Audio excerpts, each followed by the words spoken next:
Hello everyone, कसे आहात सगळे? मस्त आहात ना? तुम्ही माझ्या व्हिडिओची छान अशी सुरुवात करते आहे स्वामींच्या दर्शनाने. आणि तुम्ही बघा किती सुंदर असं देवघरावर ऊन आले सकाळी. जे पहिलं किरण येते ना ते बरोबर आमच्या त्या देवाऱ्यावर पडतं सकाळचं 7चं. त्यामुळे इतकं सुंदर वाटतं ना ते बघायला. आणि त्याच्यानंतर मग माझी ते झाल्यावर मी देवपूजा छान अशी करून घेतली आहे. देवपूजा आज सोमवार असल्यामुळं मग मी त्याला अभिषेक केला आहे शंकराच्या पिंडीवर. छान असा अभिषेक करून घेऊन मग छान अशी पूजा केली आहे. स्वामींचं दर्शन घेतलं, स्वामींची उपासना केली, मस्त अशी देवपूजा झाली. आणि त्यानंतर मग अभिषेक केला शंकराच्या पिंडीवर. तुम्ही बघा किती सुंदर दिसते तो अभिषेक करत. जेव्हा ते पाणी पडतं ना पिंडीवर खूप छान दिसतं. त्याच्यानंतर मी हे आंबे आणले होते, त्याची वरची साल काढून घेऊन चला म्हटलं तर त्याचा मुरंबा करावा. आता दुसरं तर काही करण्यासारखं नव्हतं त्याचं, म्हणून मुरंबा केला आहे त्याचा. मग त्याच्या वरची साल काढून घेऊन त्याला छान बारीक किसून त्यात साखर मिक्स केली आहे. आणि नंतर ते छान असं परतायला सुरुवात केली आहे त्याला.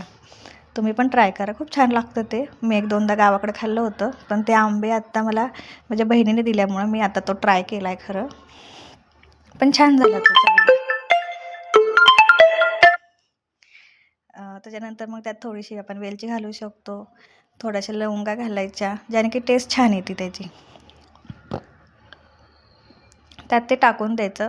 वेलची थोडीशी बारीक अशी हातावर हे करून नंतर ती टाकली तरी ती छान लागते. असं नाही की त्याचं बार पावडरच केली पाहिजे, असं पण ते छान लागते. आणि त्यानंतर छान असं त्यातलं पाणी आटोस्तोपर्यंत त्याला छान परतून त्यातलं सगळं ते गोड पाणी साखरेचं असतं, किंवा तुम्ही गूळ पण घालू शकता त्यात. असं काही कंपल्शन नाही आहे की तुम्ही साखरच घातली पाहिजे, गुळाचं पण छान लागतं. पण मी साखर घातली, माझ्याकडे गूळ अवेलेबल नव्हता म्हणून. पण ते साखरेचा पण खूप सुंदर लागतो. थोडासा आंबट, थोडंसं गोड, मस्त लागते त्याची टेस्ट. तुम्ही करून बघा, ट्राय करा नक्की. त्याचं पूर्ण पाणी आटवून द्यायचं, मस्त असं सगळं पाणी त्याचं आटलं की मग तुम्ही त्याला हे करू शकता. म्हणजे पूर्ण पाणी आटलं की ते एकदम छान असं परतलं गेलं की त्याला एका ताटात काढून घ्या. आणि ते थंड झालं म्हणजे त्यातलं सगळं पाणी आटून गेलं, ते थंड झालं की मग तुम्ही त्याला एका बरणीत काढून घ्या आणि ते खा.